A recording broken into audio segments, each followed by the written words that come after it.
আমি আপনি যদি সন্তানের তারবিয়াত তথা দ্বীনের উপরে ঠিকভাবে গড়ে তুলি, দায়িত্ব পালন করি, তাহলে আমার দায়িত্ব যদি কোনো ত্রুটি বিচ্যুতি না থাকে, তাহলে আল্লাহর সামনে জবাবদিহিতার কাঠগড়ায় দাঁড়ানো লাগবে না।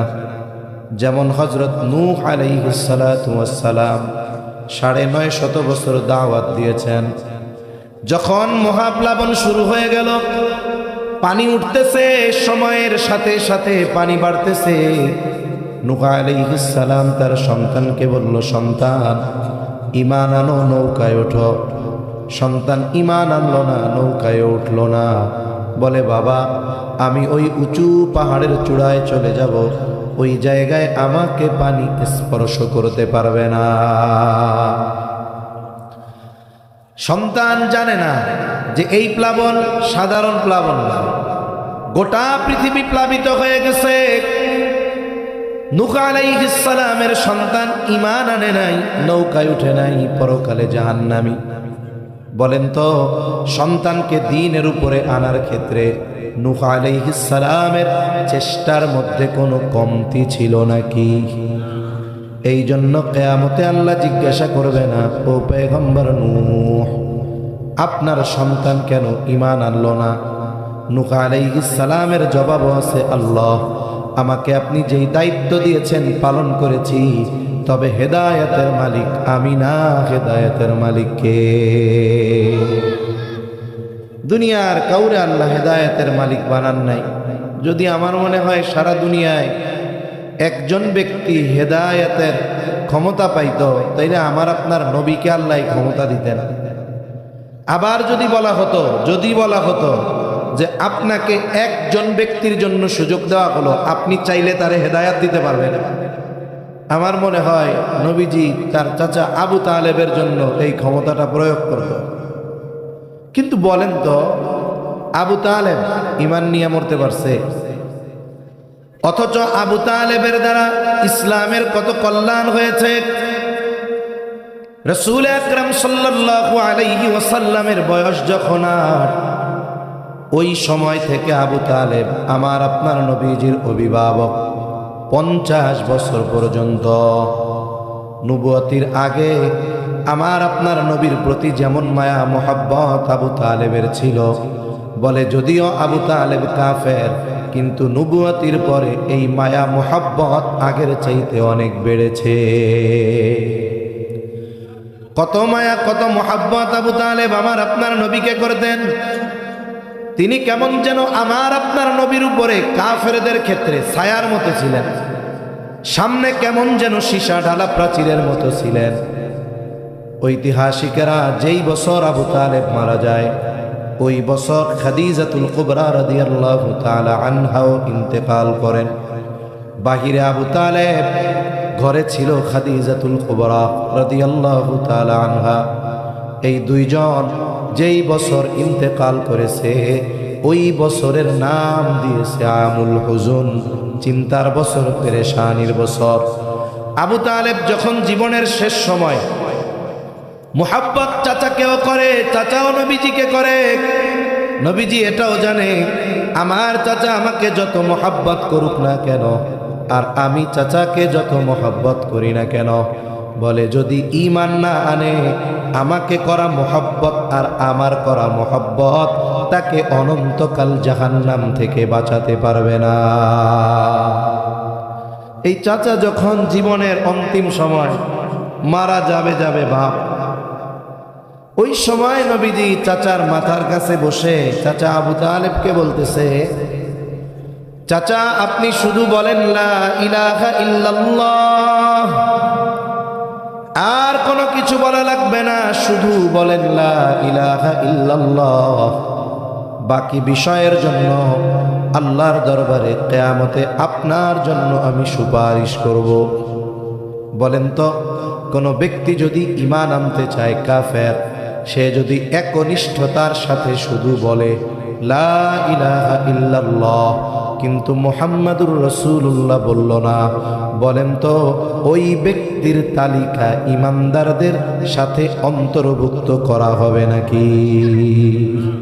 ওই ব্যক্তি ঈমানদারদের তালিকায় অন্তর্ভুক্ত হতে পারবে না। কারণ আল্লাহর প্রতি ঈমান আনার সাথে সাথে নবীজির প্রতি ঈমান আনার ঘোষণা দেওয়া লাগবে। নবীজি এই সুযোগ দিছে চাচারে, যা আপনি বলেন লা ইলাহা ইল্লাল্লাহ, বাকিটার ব্যাপারে সুপারিশ আমি করব।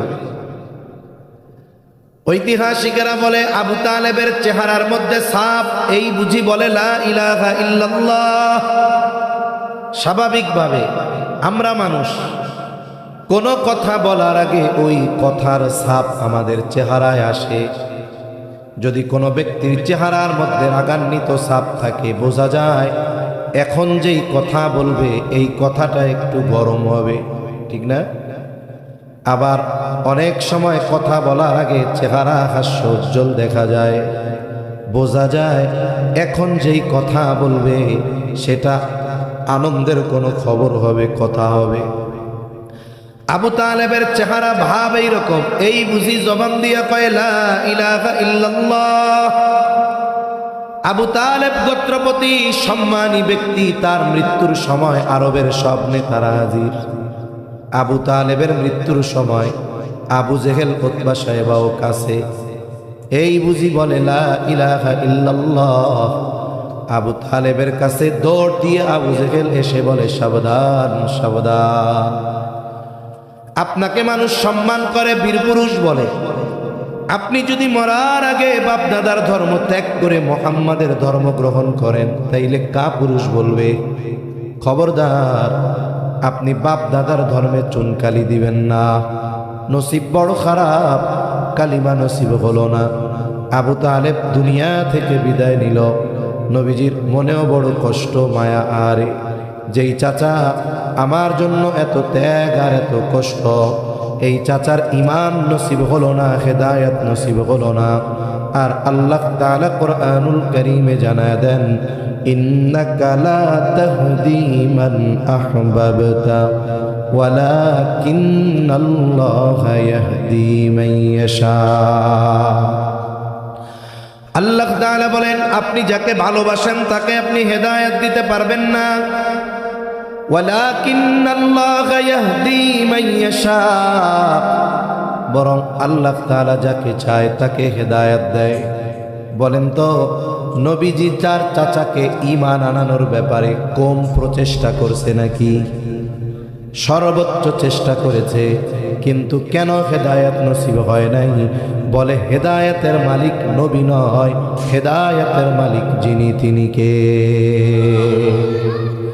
এজন্য আমরা আমাদের সন্তানদেরকে দ্বীনের উপরে চালানোর চেষ্টা করতে পারি, তবে সর্বশেষ নসিবে হেদায়েত আছে কিনা এটা আমরা জানি না, জানে কে? আর আল্লাহ হেদায়েত পাইল কি পাইল না এটা তো আল্লাহর ব্যাপার, তবে চেষ্টা কি করলাম এটা তো আমার সাথে সম্পৃক্ত। এজন্য সন্তানদের দ্বীনের উপরে গড়ে তোলা, দ্বীনি তারবিয়াত, এটা অভিভাবকের উপরে ফরজ। যেমন সন্তানকে দ্বীন শেখাবো, দ্বীনের উপরে গড়ে তুলব, প্রতিপালন করব। প্রথম কথা বলে এটা শুরু হবে কখন? সাধারণ ধারণা বলে সন্তান যখন বড় হবে, বুঝতে শিখবে, এই সময় থেকে তাকে দ্বীন শেখানো শুরু করতে হবে। কিন্তু ইসলাম বলে ভিন্ন কথা। সন্তানের তারবিয়াত এটা একটি চলমান প্রক্রিয়া, এটা বড় হওয়ার পরে শুরু করলে হবে না। যেমন আজকে দারুল কোরআন মাদ্রাসার মাহফিল, সময় লেখা 13ই ডিসেম্বর 2025 শনিবার বাদ আসর থেকে, মানে বাদ আসর থেকে মূল প্রোগ্রাম শুরু, বয়ান শুরু, বা ওই সময়টা হাম নাত কেরাত তিলাওয়াত হবে, এগুলা হবে।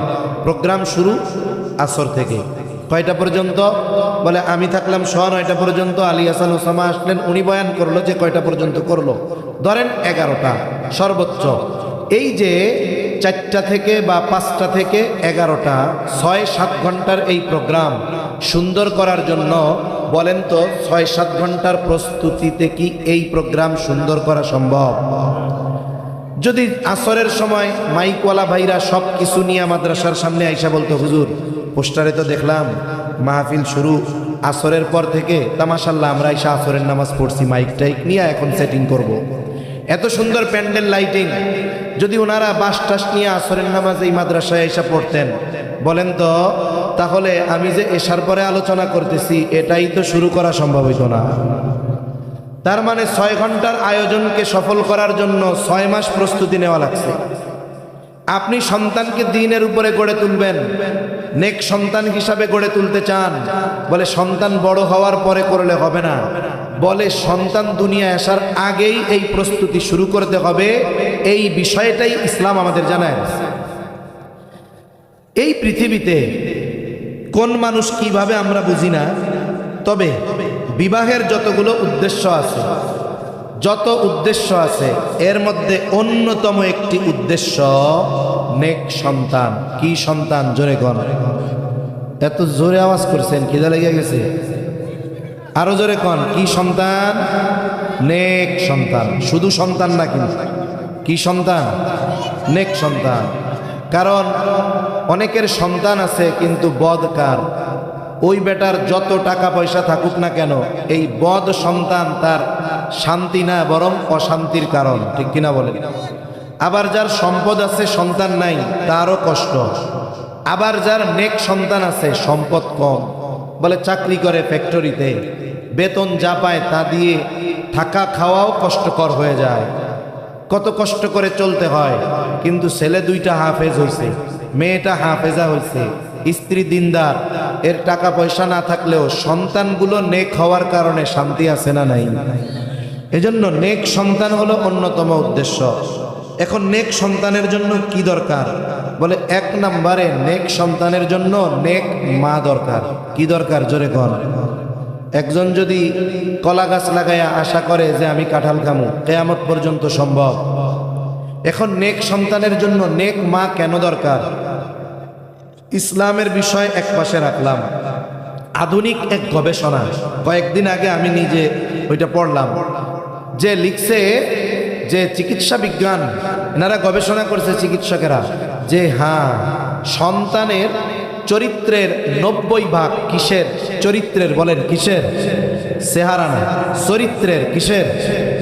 চরিত্রের 90% গঠিত হয় মায়ের থেকে।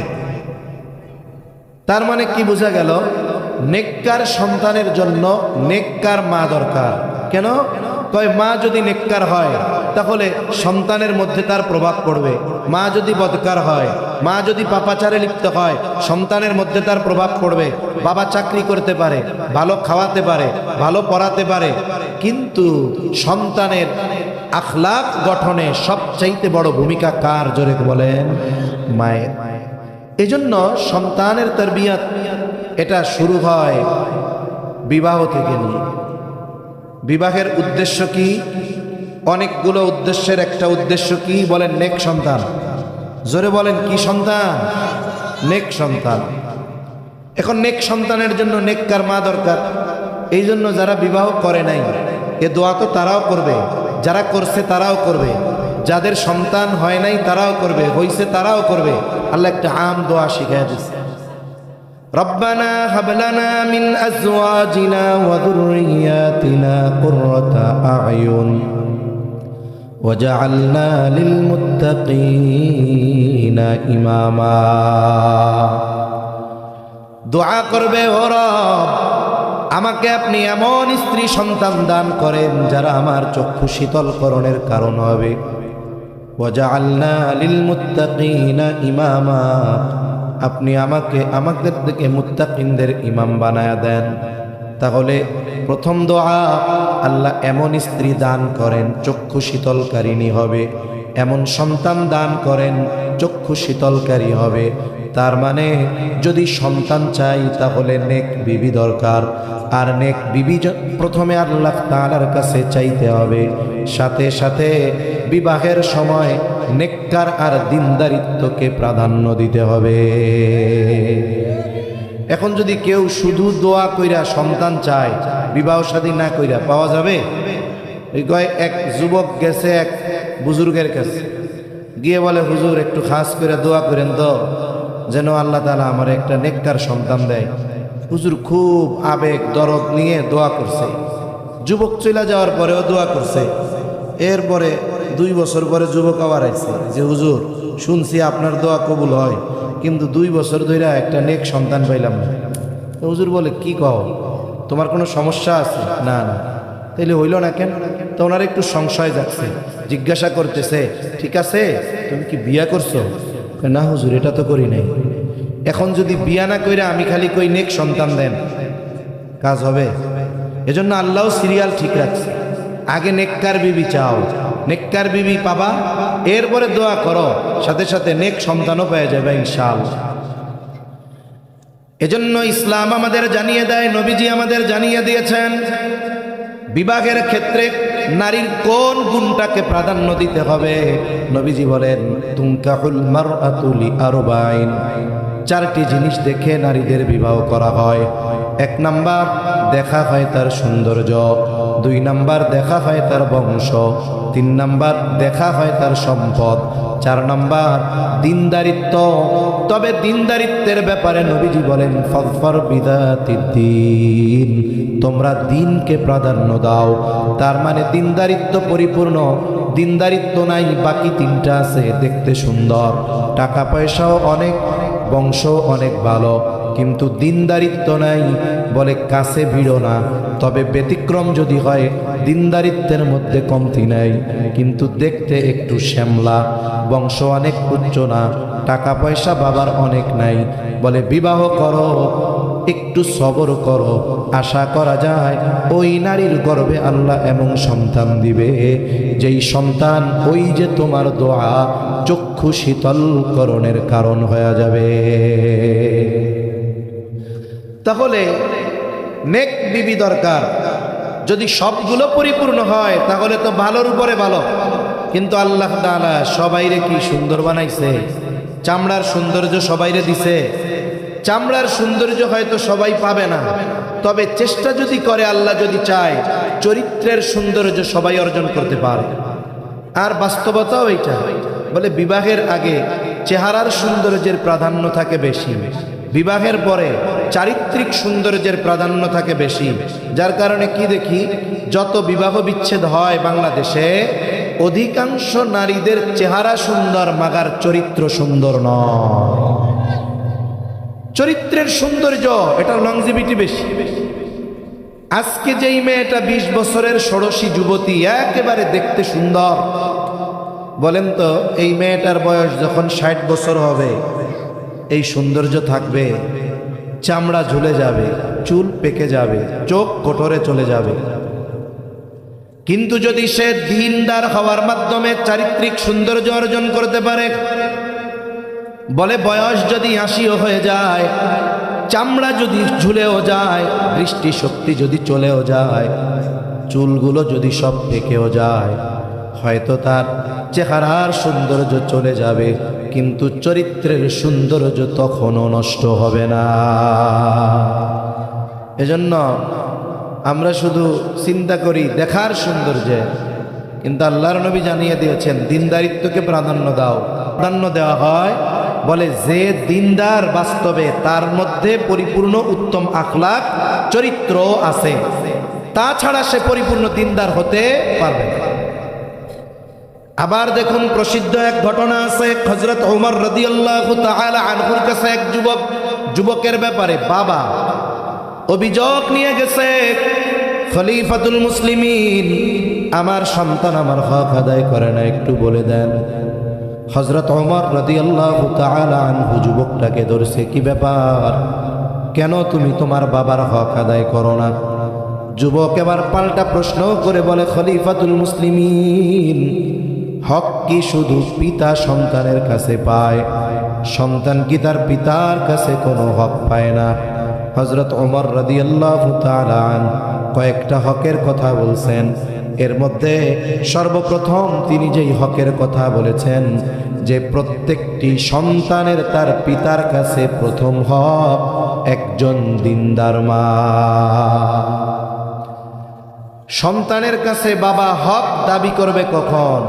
সন্তান যখন বালেগ হবে, বুঝমান হবে। কোনো বাবা যদি তার 4 বছরের ছেলেরে বলে, আমি হলাম তোর বাপ, আমি তোর কাছে হক পাই, আমি আজকে থেকে ঘরে বইয়া থাকবো, তুই অটো চালাইয়া কালকে থেকে আমার ইনকাম করে খাওয়াবি। এই 4, 5, 6 বছরের বাচ্চারে যদি কোনো বাপ এটা বলে, হক আদায় হবে না, এটা হবে জুলুম। এটা কি হবে? জোরে কন। এটা হবে জুলুম। তবে সন্তান তো বাবার কাছে হক পায় কখন? বলে বিবাহ করার আগেই একটা হক ওই সন্তানের বাবার উপরে রয়ে গেছে। সুবহানাল্লাহ। সন্তান হবে কি হবে না আল্লাহ জানে, কিন্তু কেউ যদি দিনদারিত্বকে বাদ দিয়ে সৌন্দর্য, টাকা পয়সা আর বংশরে প্রাধান্য দেয়, তাহলে অনাগত সন্তানের জরুরি একটা হক সে নষ্ট করে ফেলবে। তা সম্মানিত উপস্থিতি, উদ্দেশ্য যেহেতু নেক সন্তান, সুতরাং 1 নম্বরে দরকার সন্তানের জন্য নেককার মা। কি মা? জোরে কোন। এটা হলো সন্তান তরবিয়তের বা সন্তানের অন্যতম হক, প্রধান হক, সন্তান তরবিয়তের প্রথম বিষয়। দ্বিতীয়, বিবাহ হলো। আগে আমার যুবক ভাই দোয়া করছে একা একা, আল্লাহ আমারে নেক বিবি দেন, নেক সন্তান দেন। এখন প্রথমটা তো পূরণ হয়েছে, নেককার বিবি পাইছে, বলে এবার আর একা না, 2 জনে মিলে আল্লাহ তাআলার কাছে নেক সন্তান চেয়ে দোয়া করবে। আল্লাহ তাআলার কাছে নেক সন্তান চেয়ে দোয়া করা এটা নবী রাসূলদের আমল। ইব্রাহিম আলাইহিস সালাতু ওয়াস সালাম যখন বার্ধক্যে উপনীত হয়ে গেছেন, 80-র উপরে বয়স, ইরাকের বাবেল থেকে হিজরত শুরু করেছেন সিরিয়ার দিকে মুসাফির। এই অবস্থায় আল্লাহ তাআলার কাছে সন্তান চেয়ে দোয়া করেছেন। শুধু সন্তান না, নেক সন্তান। আল্লাহ তাআলা বলেন, রব্বি হাবলি মিনাস সালিহিন।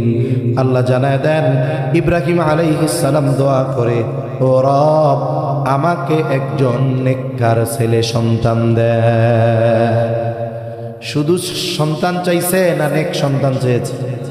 এজন্য আমরাও আল্লাহর কাছে শুধু সন্তান চাইব না নেক সন্তান চাইব? এই দোয়ার মধ্যে এটা বোঝা যায়। মুফাসসিরিনে কেরাম বলেন, ইব্রাহিম আলাইহিস সালাম আল্লাহর কাছে ছেলে চাইছে।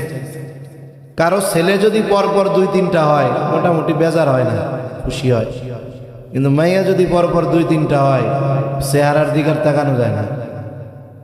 কথা ঠিক বললাম না ভুল বললাম? আরে ভাই, পরপর 2-3টা মেয়ে হলে শুধু বাপ যে নাখোশ হয় তা না, আমাদের সমাজে মহিলারাও রাগ হয়, বল এত মাইয়া হইতেছে, অথচ সে নিজে মেয়ে, মেয়ে হচ্ছে, এই জন্য রাগ হইতেছে। তা এই আয়াতে বোঝা যায় যে ইব্রাহিম আলাইহিস সালাম আল্লাহর কাছে ছেলে চাইছে ছেলে বা চাইলাম ছেলে, আল্লাহ দিল মেয়ে, রাগ হওয়া যাবে? কারণ ছেলে হোক বা মেয়ে হোক, এটা দেওয়ার ক্ষমতা দুনিয়ার কোন ডাক্তার, ইঞ্জিনিয়ার, ফকির, কবিরাজের না, আল্লাহর। আল্লাহ তাআলা বলেন, ইয়াহাবু লিমান ইয়াশাউ ইনাসাও ওয়া ইয়াহাবু লিমান ইয়াশাউ যুকুর আও ইউযাওবিজুহুম যুকরানাও ওয়া ইনাসা ওয়া ইয়াজআলু মান ইয়াশাউ আকিমা।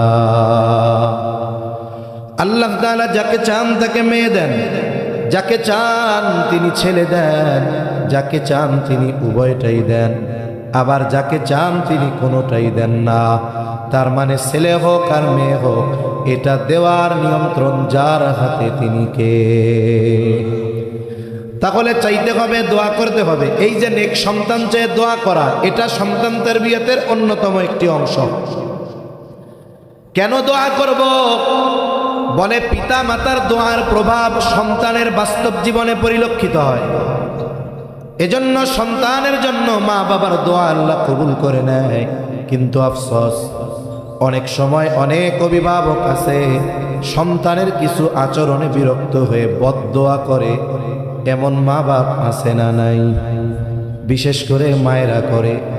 মনে করেন দারুল কোরআন মাদ্রাসায় পড়ে ছেলেটা, 7-8 বছর বয়স, স্বাভাবিক মাঝে মধ্যে কয় মাদ্রাসায় যাবো না, মাঝে মধ্যে একটু উল্টা পাল্টা করে, হুজুররা একটু বিচার দেয় ভাষায়।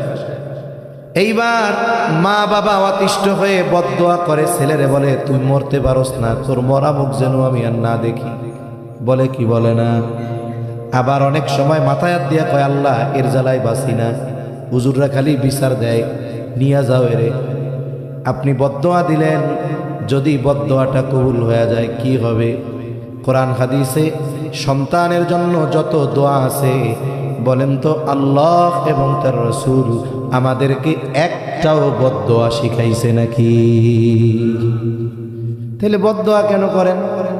আপনি তার জন্য নেক দোয়া করবেন। আপনি রাগের ঠেলায় বলেন যে আল্লাহ এর বাইজিদ বুস্তামি বানায় দেওয়া, আল্লাহ এরা আব্দুল কাদের জেলানি বানায় দাও, আল্লাহ এরা আহমদ শফি বানায় দাও। এই দোয়া কেন করেন না? এজন্য আমরা কখনো সন্তানের উপরে বিরক্ত হয়ে সন্তানের জন্য বদদোয়া করব না, বরং যখন সন্তান নাই তখন থেকে দোয়া, রব আমারে নেককার সন্তান দেন। কারণ সন্তানের জন্য মা বাবার দোয়া, এই দোয়ার প্রভাব সন্তানের জীবনে পরিলক্ষিত হয়। আল্লাহ তাআলা ইব্রাহিম আলাইহিস সালামের দোয়া কবুল করেছেন। আল্লাহ বলেন ফাবাশশারনাহু বিগুলামিন হালিম। আল্লাহ তাআলা বলেন আমি তাকে একজন সহনশীল সন্তানের সুসংবাদ দিলাম।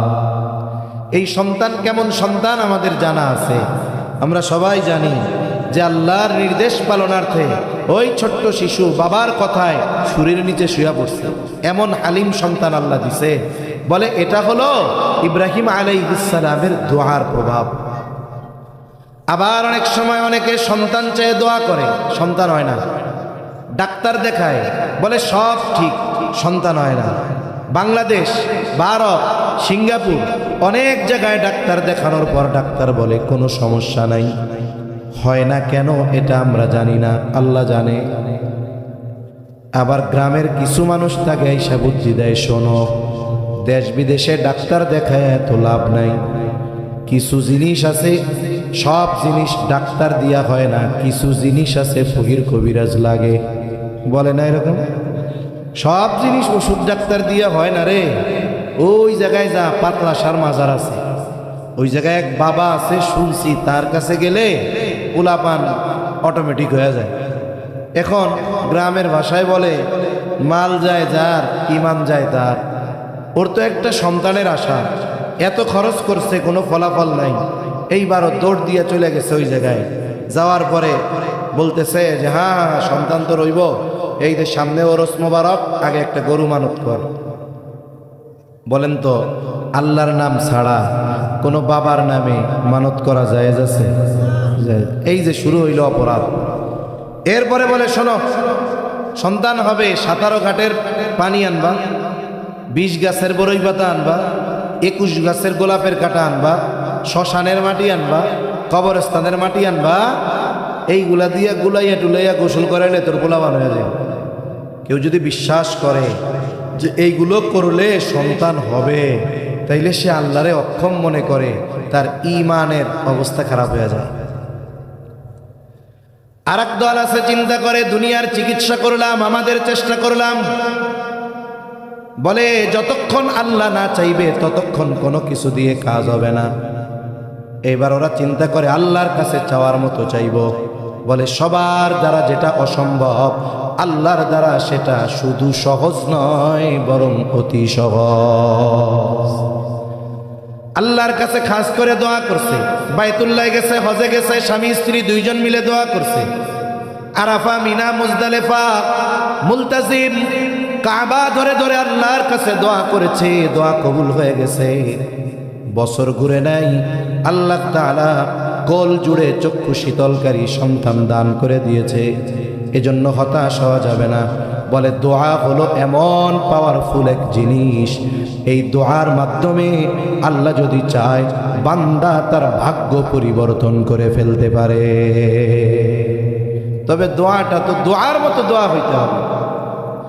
আর যদি দোয়া দোয়ার মতো হয়, তাইলে যদি ডাক্তাররা চিকিৎসা করে টইরা কয় আপনার স্ত্রী বন্ধা, স্বামীর ব্যাপারে বলে আপনার স্পার্মের মধ্যে শুক্রাণু নাই, আপনারা দুইজনই অক্ষম, আপনাদের কোনো বাচ্চা কাচ্চা আর হবে না, তার মানে এমন না বেটা আর একটা বিবাহ করলে হবে না। ওই মহিলা আর এক জায়গায় যদি এখান থেকে এই ছাড়াছাড়ির পরে আর এক জায়গায় বিবাহ হবে না, দুইজনই অক্ষম। বলেন তো এই দুনিয়ার ডাক্তার বলছে অক্ষম, আল্লাহর কাছ থেকে যদি পাশ করানো যায়, বলেন তো এই অক্ষমতা দূর করার ক্ষমতা আল্লাহর আছে না নাই? জাকারিয়া আলাইহিস সালাম বৃদ্ধ হয়ে গেছেন, চুল দাড়ি সব পেকে গেছে, ওনার স্ত্রীও বন্ধা। স্বাভাবিক নিজাম যে ওনাদের সন্তান হবে না, উনিও মোটামুটি সন্তান হবে না। কারণ আল্লাহ তাআলা সব পারেন, তবে আল্লাহ তাআলা একটা সিস্টেম নির্ধারণ করে দিয়েছেন। সিস্টেম যেহেতু সিস্টেমের মধ্যে বলতেছে হবে না, কোনটা মোটামুটি এই অবস্থার উপরে হবে না, তবে দিলের মধ্যে আশা, আল্লাহ যদি চায় তাইলে তো আল্লাহ তাআলা দিতে পারে। তবে ওনার জীবনে এক ঘটনাকে কেন্দ্র করে উনি আল্লাহ তাআলার কাছে একনিষ্ঠ আর একাগ্রতার সাথে সন্তান চাইছেন। আল্লাহ ওনার বার্ধক্য আর স্ত্রীর বন্ধ্যত্বকে দূর করে আল্লাহ সন্তান দান করেছে। আমাদের কম বেশি সবার জানা মারিয়াম আলাইহিস সালাম ঈসা আলাইহিস সালামের মা। মারিয়াম আলাইহিস সালামের ব্যাপারে ওনার মা, উনি যখন ওনার মায়ের গর্ভে মা মানত করছে, আল্লাহ আমার পেটের যেই সন্তান, এই সন্তান আমি আপনার জন্য মানত করলাম যে ও বাইতুল মুকাদ্দাসের খেদমতের জন্য ওকে দিয়ে দিব। বাইতুল মুকাদ্দাস আপনার ঘরের খেদমত করবে, বিবাহ শাদী কিচ্ছু করবে না, ইবাদত বন্দেগী করে ওর হায়াত তো কাটায় দিবে। তা মুফাসসিরিনে কেরাম বলেন উনি মূলত এই জায়গায় সূক্ষ্মভাবে কৌশলে আল্লাহর কাছে ছেলে চাইছেন। কেন? বলে ওই সময় বাইতুল মুকাদ্দাসে কোনো মেয়েকে বাইতুল মুকাদ্দাসের খাদেম হিসাবে নেওয়া হইতো না। তা উনি তো এই কথা বলেন নাই যে আল্লাহ পেটে যে যা বাচ্চা আছে এটা যদি ছেলে হয় তাইলে এরে আমি খেদমতের জন্য দিব। উনি কি বলছে যে সন্তান পেটে আছে, এরে আমি আপনার নামে মানত করলাম। এখন সন্তান তো হইছে মেয়ে, উনি করছে মনে করছে ছেলে হবে, দেখ হায় এটা কি হইল, করছে মানত। এখন ওই সময় তো নেওয়ার রেওয়াজ নাই, কিন্তু বাইতুল মুকাদ্দাসের ইমাম এক সময় ছিলেন মারিয়াম আলাইহিস সালামের বাবা ইমরান। এরপরে ইমাম ওনার খালু জাকারিয়া আলাইহিস সালাম। এখন মারিয়াম আলাইহিস সালামের বাবা যেহেতু আগের ইমাম, সবাই ওনার প্রতি একটা আগ্রহ পয়দা হয়েছে। আলোচনা করে চিন্তা করছে যে হ্যাঁ মারিয়ামরে আমরা বাইতুল মুকাদ্দাসের জন্য নিব, নিয়ম ভঙ্গ করে, কারণ তার বাবা ইমাম ছিলেন, তার মা যেহেতু মানত করছে, খালু যেহেতু আছে, তবে সবাই আগ্রহী যে মারিয়ামের দায়িত্ব সবাই নিতে আগ্রহী। এখন মেয়ে তো একজন, দায়িত্ব নিতে চায় সবাই। এখন কি করতে হবে? কয় লটারি দাও। লটারি দিছে। সব লটারি কিন্তু জায়েজ না, আবার মাঝে মধ্যে মাইক নিয়ে ঘুরে বেড়ায়। 10 টাকার লটারি, প্রথম পুরস্কার 2 লক্ষ টাকার পালসার মোটর সাইকেল। আপনি 40টা কিনছেন, যদি লাইগা যায় হারাম। কি জোরে কোন? হারাম। যাই হোক, ওই ধরনের গুলো হারাম, কোনগুলো জায়েজ? বলে রাসূল সাল্লাল্লাহু আলাইহি ওয়াসাল্লাম প্রত্যেক সফরে এক একজন স্ত্রীকে সাথে নিয়ে যাইতেন। এখন লটারি হইতো, কে যাবে আগে, কে যাবে, লটারিতে যার নাম উঠতো তিনি যাইতেন, এভাবে সিরিয়ালে হইত। যাই হোক, ওইদিক কথা বলতে গেলে অনেক কথা হবে। এখন লটারি হয়েছে, লটারিতে প্রথমবার নাম উঠে গেছে জাকারিয়া আলাইহিস সালামের। 3 বার দিছে, 3 বারই নাম জাকারিয়া আলাইহিস সালামের। অন্যান্যরাও আশাবাদী, কিন্তু আল্লাহ চাইলেন যেহেতু খালু আছে, খালু থাকতে অন্যদের দিব কেন? আল্লাহ তাআলা জাকারিয়া আলাইহিস সালামকে এই জিম্মাদারি জাকারিয়া আলাইহিস সালাম নিলেন। ছোট যখন খালার কাছে আছে, মাও আছে। এরপরে যখন একটু বড় হইছে, ওনার জন্য বাইতুল মুকাদ্দাসের পাশে মসজিদের সাথে আলাদা বাইরে একটা রুম বানায় দেওয়া হয়েছে। উনি দিনের বেলায় ওই জায়গায় ইবাদত করেন, রাতের বেলায় খালার কাছে গিয়ে থাকেন। এভাবে উনি যখন প্রাপ্তবয়স্কা হয়েছেন, আল্লাহ ফিরিস্তা পাঠায়া দিছে, কুদরতিভাবে ফু দিয়ে ওনার গর্ভে ঈসা আলাইহিস সালামকে আল্লাহ তাআলার নির্দেশে দিয়ে দেওয়া হলো। উনি এখন গর্ভবতী, প্রেগন্যান্ট। স্বাভাবিকভাবে অবস্থা কি? বলে কোনো মেয়ে যখন সন্তান সম্ভবা হয়, অতীত থেকেই রেওয়াজ, নিয়ম, মুরব্বীরাও বলে, ডাক্তারও বলে যে এখন একে ভালো মন্দ খাওয়াবা, দুধ ডিম খাওয়াবা, আপেল কমলা খাওয়াবা, আনার খাওয়াবা। কেন? বলে সে যদি পুষ্টি পায়, পেটের সন্তান পুষ্টি পাবে। কিন্তু ওই জায়গা তো ব্যতিক্রম। মারিয়াম আলাইহিস সালামের গর্ভে সন্তান কেউ জানে না, খালুও জানে না, খালাও জানে না, মাও জানে না। মুফাসসিরিনে কেরাম বলেন নারীরা তো সন্তান যখন ভূমিষ্ঠ হওয়ার সময় নিকটবর্তী হয়, সাথে সাথে শরীরের গঠন আকৃতি পরিবর্তন হয়। কিন্তু মারিয়াম আলাইহিস সালামের বিষয় হলো এইরকম, ঈসা আলাইহিস সালাম গর্ভে, কিন্তু শরীরের কোনো আকার আকৃতি গঠনের কোনো পরিবর্তন নাই। কেউ দেখে বলতে পারতো না যে গর্ভে সন্তান, যতক্ষণ না ওই সন্তান ভূমিষ্ঠ হয়েছে আর উনি কোলে করে ওনার সম্প্রদায়ের কাছে না আনছেন, ততক্ষণ পর্যন্ত কেউ জানতো না যে মারিয়ামের গর্ভে সন্তান আছে। সুবহানাল্লাহ। তাহলে মারিয়াম আলাইহিস সালামের গর্ভে সন্তান, বলেন তো ওনার মা জানে নাকি? জোরে কন্যা জানে নাকি? ওনার খালা জানে নাটা? জোরে কন, কথা কইতে কষ্ট হচ্ছে। এই তো কেউ জানে না, যেহেতু সন্তান পেটে কেউ জানে না কে ভালো খাবার খাওয়াবে, বলে আল্লাহ তো জানে। এই জন্য আল্লাহ তাআলা নিজে ভালো খাওয়ানোর জিম্মাদারি নিলেন। এইবার মারিয়াম আলাইহিস সালামের জন্য আসমানি খাবার আসা শুরু হয়ে গেছে, হরেক রকমের ফলমূল ওনার সামনে। জাকারিয়া আলাইহিস সালাম দিনের বেলায় কয়েকবার রুমে ঢুকে খোঁজ খবর নেন কিছু লাগবে কিনা। যখনই উনি রুমের মধ্যে ঢুকে দেখে মারিয়ামের সামনে হরেক রকমের ফলমূল, আল্লাহ তাআলা বলেন কুল্লামা দাখালা আলাইহা জাকারিয়াল মিহরাবা ওয়াজাদা ইনদাহা রিজকা। যখনই তিনি মারিয়াম আলাইহিস সালামের রুমের মধ্যে ঢোকে দেখে ওই জায়গায় হরেক রকমের ফলমূল, যেই ফল এখন গাছে নাই, যেই ফল এখন বাজারে নাই, অথচ ওই ধরনের গাছ পাকা তরুতাজা ফলমূল মারিয়াম আলাইহিস সালামের সামনে।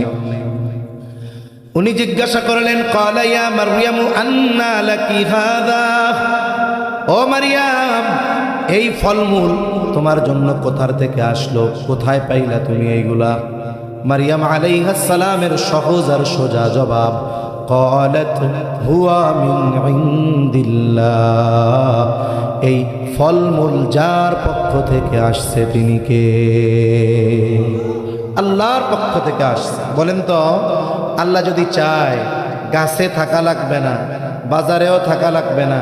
আল্লাহ যদি চান এই ধরনের জিনিস বান্দাকে কোনো মাধ্যম ব্যতীত দিতে খাওয়াইতে পারেন কি পারেন না? জোরে বলেন পারেন কি পারেন না? এ বিশ্বাস আমাদের অন্তরে আছে। তবে এরপরেও মারিয়াম আলাইহিস সালাম বলছে আল্লাহর পক্ষ থেকে আসছে। জাকারিয়া আলাইহিস সালাম আর কিছু বলে না, বিশ্বাস করছে যে আল্লাহই দিছে। বাজারে নাই, গাছে নাই, পাইবে কই আল্লাহ না দিলে? কিন্তু আমাদের ক্ষেত্রে হইলে আমরা কি বলতাম? পাইছো কই? আল্লাহ দিছে।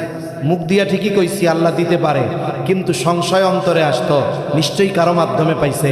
তাই লাঠি একটা হাতে নিয়ে কইতাম আল্লাহ দিছে বুঝলাম, কিন্তু তোরে দিল কে? পাইছস কই আগে এটা কও, ঠিক কিনা? কিন্তু জাকারিয়া আলাইহিস সালাম জিজ্ঞাসা করে নাই যে কার মাধ্যমে আসছে, কে দিয়া গেছে। কারণ ওনার ইয়াকিন, বিশ্বাস, ঈমান ওই রকম যে গাছে থাকা লাগবে না, পাকা লাগবে না, বাজারে লাগবে না, আল্লাহ তার বান্দারে সরাসরি খাওয়াইতে। এটা দেখার পর ওনার হৃদয়ের মধ্যে জোশ উঠছে। এইবার উনি আল্লাহর কাছে নেক সন্তান চেয়ে দোয়া করতেছে। হুনালিকা দাআ জাকারিয়া রাব্বাহ ক্বালা রাব্বি হাবলি মিন লাদুনকা যুররিয়াতান তাইয়্যিবাহ। কেমন যেন জাকারিয়া আলাইহিস সালাম বলতেছে, ও রব, গাছে ফল নাই, দোকানে নাই, বাজারে নাই, কিন্তু আপনি মারিয়ামরে সরাসরি খাওয়াইতেছেন। ও রব, আমি বৃদ্ধ, আমার স্ত্রী বন্ধা, তাতে কি? আপনি যেহেতু কোনো মাধ্যম ছাড়া বাজারে নাই, গাছে নাই, ফল খাওয়াইতে পারেন, আল্লাহ আপনি তাইলে আমার একটা নেককার সন্তান দেন। দোয়া করছে রব্বি হাবলি মিন লাদুনকা যুররিয়াতান তাইয়্যিবাহ। ও রব, আমাকে আপনি একজন পবিত্র সন্তান দান করে। আপনি ওরে ফল দিছেন, আমারে সন্তান দেন। দোয়া কবুলের যত শর্ত আছে এর মধ্যে একটি শর্ত হলো একেবারে একাগ্রতা আর একনিষ্ঠতার সাথে আল্লাহর কাছে চাইতে হবে। জাকারিয়া আলাইহিস সালাম একাগ্রতা আর একনিষ্ঠতার সাথে চাইছেন, দোয়া কবুল হয়ে গেছে। এবার উনি ওনার মেহরাবে গিয়া নামাজে দাঁড়াইছেন।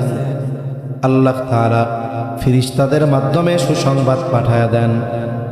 ফানাদাতুহুল মালাইকাতু ওয়া হুয়া কাইমুন ইউসাল্লি ফিল মিহরাব আন্নাল্লাহা ইউবাশশিরুকা বিয়াহইয়া। উনি মেহরাবে নামাজে দাঁড়াইছেন, ফেরেশতারা সুসংবাদ নিয়ে হাজির। ডাক দিয়ে বলে, ও পয়গম্বর জাকারিয়া আলাইহিস সালাম, আন্নাল্লাহা ইউবাশশিরুকা, তোমার জন্য আল্লাহর পক্ষ থেকে সুসংবাদ আসছে, সুসংবাদ গ্রহণ করো। কিসের সুসংবাদ? ওই যে পবিত্র সন্তান চেয়েছ, পবিত্র সন্তানের সুসংবাদ নাও। শুধু সন্তানের সুসংবাদ নয়, ওই সন্তানের নামও আল্লাহ রেখে দিয়েছেন ইয়াহইয়া। তাহলে কেউ যদি অসুস্থ হয়, দুনিয়ার ডাক্তার বলে স্ত্রী অক্ষম, দুনিয়ার ডাক্তার বলে স্বামী অক্ষম, বলেন তো ওই অক্ষমতাকে দূর করে সন্তান দেওয়ার ক্ষমতা আল্লাহর আছে না নাই? তবে আফসোস, আমরা চাওয়ার মতো চাইতে পারি না, ডাকার মতো ডাকতে পারি না। যদি ডাকার মতো ডাকা আর চাওয়ার মতো চাওয়া যদি আমাদের দ্বারা হইতো, অনেক অসম্ভব এই দোয়ার মাধ্যমে সম্ভব হয়ে যাইত। এবার সন্তানও হইছে, সন্তান দুনিয়ায় আসলো, আসার পরে কি বলে তার কিছু হুকুক আছে। সন্তান আসছে, ভূমিষ্ঠ হইছে, ডান কানে আজান বাম কানে ইকামত, সপ্তম দিন আকিকা, সুন্দর একটা নাম, না পারলে পরের সপ্তাহে, না পারলে তারপরের সপ্তাহে। ছেলে হইলে 2টা ছাগল দিয়া, মেয়ে হলে 1টা দিয়া। এখন 2টা দেওয়ার সামর্থ্য নাই, ছেলে হইছে কয় 1টা দিয়া টাইম মতো দিয়ে দেন, অপেক্ষা করার দরকার নাই। এরপরে সন্তান একটু বড় হইছে, বড় হওয়ার পর সবচাইতে গুরুত্বপূর্ণ তারবিয়াত শুরু। এখন নেক সন্তান চাওয়ার জন্য, পাওয়ার জন্য 1 নাম্বার নেক বিবি, 2 নাম্বার নেক দোয়া। এবার হলো প্র্যাকটিক্যাল আমল শুরু। বলে কি করতে হবে? বলে সন্তানরে ঈমান শেখাতে হবে। কি শেখাতে হবে? জোরে কোন। আর এই ঈমান শেখানো সন্তানকে অভিভাবকের জন্য ফরজ। জোরে বলেন, সন্তানকে ঈমান শেখানো কি? আরো জোরে কি? 2 নাম্বার আখলাক শেখাতে হবে। বলেন সন্তানের চরিত্র গড়ে তোলা বা আখলাক শেখানো অভিভাবকের জন্য কি? জোরে কোন। সন্তানকে ইলম শেখাতে হবে, ইলম শেখানো অভিভাবকের জন্য এটা কি? জোরে বলেন। এরপরে সন্তানকে আমল শেখাতে হবে। বলেন সন্তানকে আমল শেখানো অভিভাবকের জন্য কি? জোরে কোন। ফরজ। এখন এইগুলো সন্তানকে শেখানো ফরজ। কেন শেখাবেন? বলে এগুলোর মাধ্যমে তাকে জাহান্নাম থেকে বাঁচানোর চেষ্টা করতে হবে। তাহলে এই শিক্ষাগুলো যদি না দেই, চেষ্টায় ত্রুটি থাকবে। সন্তান যদি পাপাচার হয়, জাহান্নামী হয়, কিয়ামতে আমার সামনে দাঁড়ায় যাবে, আল্লাহ আমি জাহান্নামে যাওয়ার জন্য উনি দায়ী। কিন্তু আফসোস, বাবার অফিস সকাল 7টায়, অফিস থেকে ওভারটাইম সহ ফিরতে ফিরতে রাত 11টা। বাবা সকালে যায়, রাত 11টায় আসে। সকালে যখন যায় বাচ্চা ঘুম, অফিস থেকে আসে বাচ্চা ঘুম। সপ্তাহে 1 দিন তার সাথে দেখা দেখি, চোখাচোখি হয়। বলেন তো এই বাবার জন্য সন্তানকে ঈমান, আখলাক, ইলমার আমল শেখানোর কোনো সুযোগ আছে? জোরে কন্যা আছে? নাই। এখন বলতে পারে ঘরের মানুষ শেখাবে। বলে আমাদের দেশের অধিকাংশ মহিলারা তো গৃহিণী, ঘরে 3 বেলা রান্না করা লাগে, কাপড় চোপড় দেওয়া লাগে, থালা বাসন দেওয়া লাগে, পরিষ্কার পরিচ্ছন্নতার বিষয় আছে। এরপরে শ্বশুর শাশুড়ি যদি থাকে খেদমত করা লাগে, আরও কত ব্যস্ততা। দেখা যায় নিজের 5 ওয়াক্ত নামাজ সঠিক সময় ঠিকমতো পড়াই তার জন্য কষ্টকর হয়ে যায়, ঠিক না? তাইলে স্বামীও পারে না, স্ত্রীও পারে না। আবার অধিকাংশ ফ্যামিলির এই সামর্থ্য নাই যে 20,000 টাকা দিয়ে একজন হুজুর রেখে এই বিষয়গুলো বাচ্চাকে শেখাবে। সুযোগ আছে? নাই। সুযোগ থাক না থাক আর না পারি, যা হয় হোক, কিন্তু সন্তানকে শিক্ষা দিতে হবে। এটা কি? জোরে কোন। ফরজ। এখন আমি পারি না, অ্যাবিলিটি নাই, স্ত্রী পারে না, কিন্তু শেখাতে তো হবে, না শিখাইলে তো উপায় নাই। বলে অসুবিধা নাই, আপনার এই দায়িত্বগুলো পূরণের জিম্মাদারি নিয়েছে এই দারুল কোরআন মাদ্রাসার মতো মাদ্রাসাগুলো, ঠিক কিনা বলেন? এখানে কি শিখায়? বলতে পারেন হুজুর এইখানে দিলে কি বাংলা ইংরেজি শিখবে? আমি বলি ভালো শিখবে। কেন? বাংলাদেশের যত প্রাইমারি স্কুল আছে ওইখান থেকে পিএসসি জিএসসি দিত, পিএসসি দিত। বলে স্কুল থেকে পরীক্ষা দিছে 80 জন, একেবারে 75 জন গোল্ডেন এ প্লাস। স্কুলের হেডমাস্টার ওই উপজেলায় গিয়ে শিক্ষা অফিসারকে বলে আমার স্কুল থেকে 85 জন 80 জন পরীক্ষা দিছে, 75 জন গোল্ডেন এ প্লাস পাইছে, 5 জন এ গ্রেড, 100% পাস। পুরি লেখাপড়া। কিন্তু খোঁজ নিয়ে জানা গেল এই 75 জনের 72 জন হলো পাশের নুরানি মাদ্রাসার ছাত্রছাত্রী। কেন? বলে ওইখানের চাইতে মাদ্রাসায় বাংলা, অঙ্ক, ইংরেজি অন্যান্যগুলো আরো ভালো শিখে। এখন স্কুলেরটা আপনি এই জায়গায় পাইলেন, কিন্তু যেই বিষয়টা শেখানো ফরজ সেটা কি স্কুলে আছে? ঈমান শেখায়? বলে গান শিখাবার চাই। আখলাক শেখায়, বলে বেয়াদব বানানোর রাস্তা বানাইতেছে। এলেম শিখাবে, কয় ওরে তো আরো পাপাচার শেখানোর রাস্তা বানাইতেছে। আমল শেখাবে, বলে অনেক স্কুলে মসজিদ ছিল ওইগুলোই ভেঙে ফেলাইতেছে, আমল কোত্থেকে শেখাবে। কিন্তু আমি আপনি যদি দ্বীনি শিক্ষা প্রতিষ্ঠানে সন্তানকে দেই, স্কুলের বাংলা অঙ্ক ইংরেজি শিখবে, সাথে সাথে কি শিখবে? সাথে সাথে শিখবে ঈমান, আখলাক, ইলম আর আমল তার অর্জন হবে। এখন সন্তানটারে ক্লাস 3, 4, 5 পর্যন্ত মাদ্রাসায় পড়াইলেন। এরপরে যদি মন চায় না ছেলেরে ডাক্তার বানাবো, ইঞ্জিনিয়ার বানাবো, এবার দিয়া দেন। আপনার যদি এরপরে মন চায় না ছেলেটারে আলেম বানাবো, তাইলে হাফেজ আলেম বানান। এখন যদি আপনি ছেলেরে হাফেজ আলেম বানান, তাইলে দুনিয়ার জিম্মাদারি পালন হলো, ওই সন্তান হাফেজ হলো, আপনিও তার কারণে দুনিয়া আখেরাতে সম্মানিত হবেন। আর যদি সন্তানকে ওই বিষয়গুলো শিক্ষা দেন, জেনারেলে পাঠায় দিয়েছেন, ডাক্তার হলো, ইঞ্জিনিয়ার হলো, হয়তো হাফেজে কোরআনের বাবার মতো সম্মানিত হবেন না, কিন্তু আখেরাতে আল্লাহর আদালতে ধরা পড়া লাগবে না। শিখাইয়া ছাইড়া দিছেন, ও এখন নাস্তিক হয়ে গেছে, বলে আপনার কোনো চিন্তা নাই, আখেরাতে ধরা পড়বেন না, আখেরাতে বাঁচা যাবে। আবার যদি এই বিষয়গুলো যথাযথভাবে শিক্ষা দিয়ে তারে ছাড়েন, আশা করা যায় সে লাইনচ্যুত হবে না। কেন? তার অন্তরে ঈমান বদ্ধমূল আছে, সে উত্তম আখলাক ওয়ালা হয়েছে, তার মধ্যে ইলম আছে, তার মধ্যে আমল আছে। তাহলে কি হবে? বলে ডাক্তার হওয়ার জন্য, উচ্চ শিক্ষার জন্য সে আমেরিকা গেছে, ইংল্যান্ডে গেছে, ওই সব জায়গার শিক্ষা প্রতিষ্ঠানগুলোয় নাস্তিকতা, বদ্দিনী, পাপাচার ভরা। ঠিক কিনা বলেন? বলে পাপাচারের পরিবেশে গেলে পাপ না করলেও পাপের ছোঁয়া লাগে, বিড়ি ঘরের পাশে বসলে বিড়ি না খাইলেও বিড়ির গন্ধ গায়ে লাগে। এখন আপনার ছেলেরে তো পাপের পরিবেশে পাঠাইছেন, বলে একটা মাছ আছে বাইন মাছ, ওইটা কাদার মধ্যে থাকে, কিন্তু চলার সময় ওর গায়ে কাদা লাগে না। ঠিক না? আপনি এই যে ইলম, আমল, ঈমান আর আখলাক শিখাইয়া যে ছেলেরে ছাড়ছেন, ও বাইন মাছ হয়ে গেছে, বলে ও নাস্তিকতার মধ্যে দিয়ে ওর মূল জ্ঞান অর্জন করবে, নাস্তিকতা ওর গায়ে লাগবে না, নাস্তিকতার মধ্য দিয়ে চলবে, নাস্তিক হবে না, পাপাচারের মধ্য দিয়ে চলবে ওর জ্ঞান অর্জনের জন্য। এখন ওর পাপ ওর গায়ে লাগবে না, অশ্লীলতার মধ্য দিয়ে চলবে, কিন্তু অশ্লীলতা ওকে ছুঁইতে পারবে না। কেন? বলে আপনি ওরে ঈমান, আখলাক, ইলমার, আমলের ভ্যাকসিন দিয়ে ছাইড়া দিছেন। এজন্য আশা করা যায় ও নাস্তিক আর বেঈমান হবে না, ও একজন মুসলমান হবে। আশা করা যায় ওই সন্তানের কারণে আখিরাতে লজ্জিত হওয়া লাগবে না। আমার কথা শেষ।